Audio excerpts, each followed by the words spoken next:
South ఇండియాలోనే అతి తక్కువ ధరలకి రత్నాలనందించే ఏకైక సంస్థ 6JVR.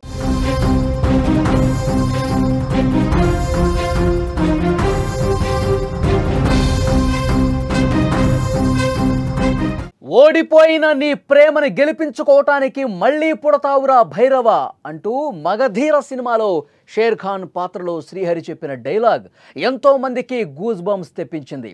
అలాంటి గూస్ బంప్స్ గుండె బరువెక్కించే విషాదం మంచిర్యాల జిల్లాలో చోటు చేసుకుంది.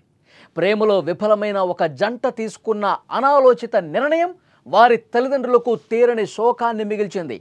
నేటి యువత ప్రేమే సర్వస్వం అన్నట్లుగా ప్రేమ లేకపోతే మనకి ఇక జీవితం లేదు, ప్రేమ లేకపోతే ఇక మనం బతకలేం అన్నట్లుగా మారిపోతున్నారు. చిన్న చిన్న విషయాలకే సూసైడ్ చేసుకుంటూ కన్న వాళ్ళకి తీరని శోకాన్ని దుఃఖాన్ని మిగులుస్తున్నారు. ఇప్పుడు ఆ తీరని దుఃఖం మంచిర్యాలలో 2 కుటుంబాలకు శాపంగా మారింది. నిన్నటి వరకు కళ్ళ ముందు కనిపించిన వాళ్ళ పిల్లలు ప్రేమలో గెలవలేమని జీవితాన్ని పూర్తిగా ముగించుకున్న పరిస్థితి. ఈ విషాద ఘటన మంచిర్యాల జిల్లాలోని పాత కొమ్ముగూడెంలో జరిగింది.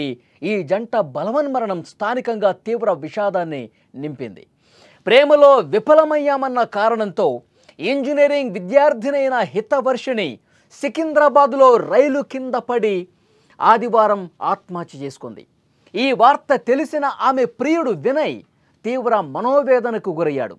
తన బంగారు తల్లి లేని లోకంలో ఇక నేను బతకలేను, నాకు ఇంకా జీవితం లేదు, నాకు బతకాలన్న ఆశ కూడా లేదు, వచ్చే జన్మలో మళ్ళీ పుట్టి పెళ్లి చేసుకుంటాను అంటూ ఒక సూసైడ్ నోటు కూడా రాసి వెంకట్రావుపేట శివారులో ఉన్న వ్యవసాయ బావిలో దూకి ప్రాణాలు వదిలాడు. వినయ్ చనిపోయే ముందు రాసిన ఈ లేఖ ఇప్పుడు సోషల్ మీడియాలో కూడా వైరల్ అవుతుంది. తన ప్రేమ కోసం ఇక ప్రేమ నాకు లేదు అని తెలిసిన మరుక్షణం నాకు ఇక జీవితం వద్దు, నేను చనిపోవాలనుకుంటున్నా అంటూ ఆ సూసైడ్ నోట్లో కూడా రాసి మళ్ళీ నేను పుడతాను, మళ్ళీ నీకోసమే పుడతాను, మళ్ళీ పుట్టి నిన్ను పెళ్లి చేసుకుంటాను అంటూ ఆ సూసైడ్ నోట్లో ప్రస్తావించాడు. ఆ సూసైడ్ నోటు చదువుతున్నటువంటి వాళ్ళ కుటుంబ సభ్యులు కన్నీటి పర్యంతమయ్యారు, ఏడుస్తూ ఉన్నారు. పోలీసులకు సమాచారం తెలిసింది. వెంటనే ఘటనా స్థలానికి వచ్చారు. కేసు నమోదు చేసుకుని దర్యాప్తు ప్రారంభించారు. నిజంగా ప్రేమ అనేది ఒక అందమైన భావన.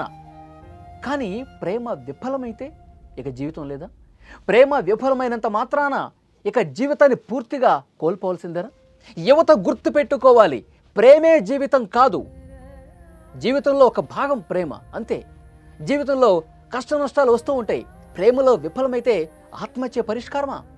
ప్రేమకు ఉన్న విలువను, జీవితానికి ఉన్న విలువను యువత గుర్తించడంలో విఫలమవుతుందని చెప్పాలి. జీవితం ఎన్నో అవకాశాలు ఇస్తుంది.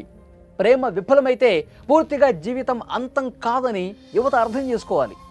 ఆత్మహత్యలు అనేవి సమస్యలకు పరిష్కారం కాదు, మరింతగా వాళ్ళ కుటుంబాలను తీవ్ర విషాదంలోకి నెట్టేసే పరిస్థితి. ఇక్కడ చూడండి, ఎంత బాగున్నారు ఆ జంట. ఇద్దరు ప్రేమించుకున్నారు, పెళ్లి చేసుకోవాలనుకున్నారు, ఇంట్లో ఒప్పుకోలేదు. పాపం ఆ పిచ్చి తల్లి ఆత్మహత్య చేసుకుంది. సికింద్రాబాద్లో రైలు కింద పడి ఆత్మహత్య చేసుకుంది. ఈ విషయం తెలిసిన వెంటనే వినయ్ బాబు కూడా తట్టుకోలేకపోయాడు. 2 రోజులు నరకం అనుభవించినటువంటి పరిస్థితి. అతను సూసైడ్ నోట్ చూస్తే ఈ విషయం అర్థమవుతుంది. ఇంకా నాకు జీవితమే లేదు, నువ్వు లేకపోతే ఈ జీవితం నాకెందుకు, ఇంకా నేను బతకలేను, ప్లీజ్ అంటూ ఆ లేఖలో చాలా స్పష్టంగా చెప్పాడు. నేను మళ్ళీ పుడతాను, నీ కోసం పుడతాను, మళ్ళీ పుట్టిన తర్వాత మళ్ళీ మనం ప్రేమించుకుని మళ్ళీ మనం పెళ్లి చేసుకుందాం. ఈ విషయం పూర్తిగా ఆ సూసైడ్ నోట్లో ఉందంటే ఎంత ఆవేదనకు గురయ్యాడు, ఎంత నరకాన్ని అనుభవించాడు అనేది చాలా క్లియర్గా అర్థమవుతుంది. పెద్దలు కూడా ఆలోచన చేయాల్సినటువంటి అవసరం ఉంది. సో ఇప్పుడు వాళ్ళు చదువుకుంటున్నారు, బీటెక్ 3rd ఇయర్ చదువుతుంది ఆ అమ్మాయి. ముందుగా చదువు పూర్తి చేయాలి, తర్వాత ఇద్దరు మంచి ఉద్యోగం సంపాదించుకుంటామన్న ఒక ధీమా ఇంట్లో వాళ్ళు కలుగజేయాలి. మేము చదువుకున్న వాళ్ళం, మాకు అన్నీ తెలుసు, మా కెరీర్ని మేము ముందుగా చక్కబెట్టుకుంటాం, ఆ తర్వాత మేము పెళ్లి చేసుకుంటాం, ఈ విధంగా చెప్తే పెద్దలు కూడా ఆలోచిస్తారు. వాళ్ళు మేజర్లు, మైనర్లు కాదు, తెలియనితనం కాదు. చదువుకుంటున్నటువంటి పిల్లలు సరే 2 మనసులు కలిశాయి, ప్రేమించుకున్నారు, పెళ్లి చేసుకోవాలని కూడా అనుకుంటా ఉన్నారు. పెద్దల్ని ఒప్పించడంలో విఫలమయ్యారంతే. వాళ్ళు పూర్తిగా వాళ్ళ ప్రేమ ఎక్కడ విఫలం కాల. పెద్దలు కూడా ఆలోచన చేయాల్సిన అవసరం ఉంది. ముందు మీరు మంచిగా చదువుకోండి, ముందు చదువుకున్న తర్వాత మంచి జాబుల కోసం ప్రయత్నం చేయండి. 2 కుటుంబాలు అంగీకరించే పరిస్థితి ఉంటుంది. అలా కాకుండా ఆత్మహత్య చేసుకుంటే అది సమస్యకు పరిష్కారమా?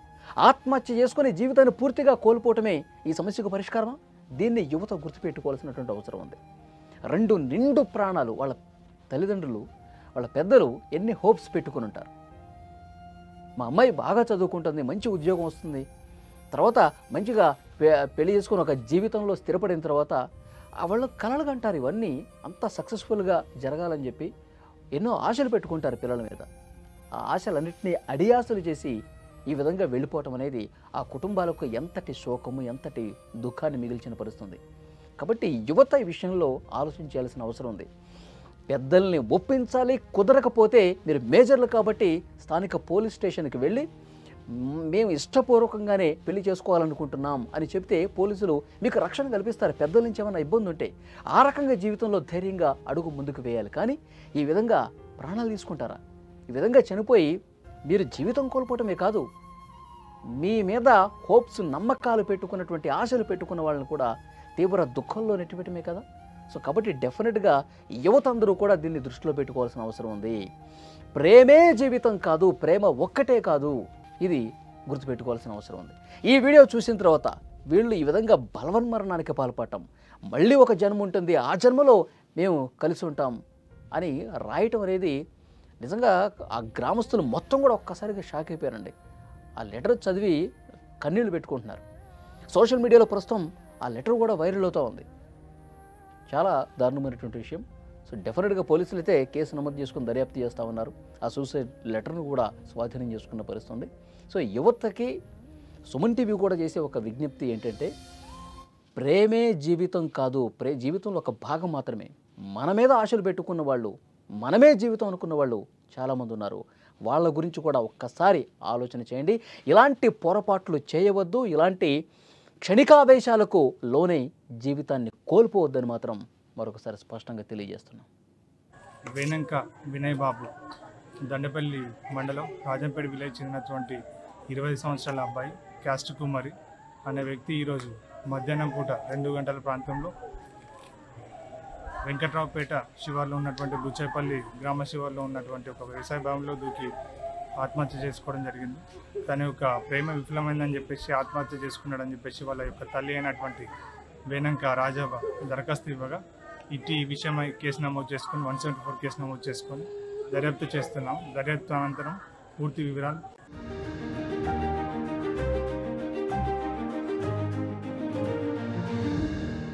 క్యాంటీన్లో ప్లేట్లు కడిగిన సంజిత్ కొండ ఇప్పుడు కోట్ల రూపాయల వ్యాపారం చేస్తున్నాడు. గేదెల షెడ్డు వేసిన ఎంఎస్సీ స్టూడెంట్ అక్షయ్ ఇవాళ బెంజ్ కార్లో తిరుగుతున్నాడు. 3 అడుగులు ఎత్తు కూడా లేని ఆర్తి డోగ్రి ఐఏఎస్ కొట్టి రాజస్థాన్నే వణికిస్తోంది. మహిళా పోలీసుకు భర్త సెల్యూట్ చేస్తే అవమానం అనుకొని ఐపీఎస్ చదివి మహారాష్ట్రలో అంబిక సూపర్ పోలీసుగా మారింది. వీళ్ళంతా మన చుట్టే ఉన్నారు, కానీ వీళ్ళ కథలే మనకు తెలియవు. కృషితో ఋషులుగా మారిన వీరి స్ఫూర్తినిచ్చే కథలు ఇప్పుడు మీరు సుమన్ టీవీ విజేతలు చూడండి. సక్సెస్ స్టోరీస్ కి care of address Suman TV విజేత.